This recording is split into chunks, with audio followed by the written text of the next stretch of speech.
જય જીવદયા વિરમગામ હિન્દુ ગૌરક્ષા દળ તથા શાંતિનાથ મિત્ર મંડળ દ્વારા દર વર્ષની જેમ આ વર્ષે પણ પક્ષી બચાવો જીવદયા અભિયાનનું કાર્ય કરેલું હતું, જેમાં 14 અને 15 2 દિવસના રોજ ઘાયલ પક્ષીઓને સારવાર આપી અને તેને વિરમગામ પાંજરાપોળમાં મોકલવામાં આવે છે, જેમાં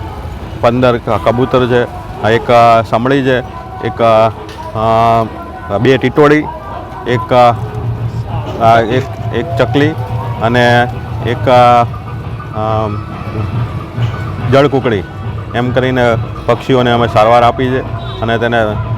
એમના જીવ બચાવ્યા છે. અને આ કાર્યમાં અમને સ્નેહ ફાઉન્ડેશનના કાર્યકર્તાઓ જેડી રાજપૂત, લાલજીભાઈ ચાવડા, જનકભાઈ સાધુ અને અમારી ગૌરક્ષા હિન્દુ ગૌરક્ષા દળ ટીમના કાર્યકર્તા સુધીરદાન ગઢવી, સતીશભાઈ ઠાકોર, પછી દશરથભાઈ ઠાકોર, પિયુષભાઈ ગજ્જર, આ કાર્યમાં અમને સાથ વગેરે મિત્રોએ, ઘણા મિત્રોએ જે નામી અનામી છે એ બધા મિત્રોએ અમને સાથ અને સહકાર આપ્યો છે અને આ કાર્યને અમે દર વર્ષે આગળ ચલાવીશું.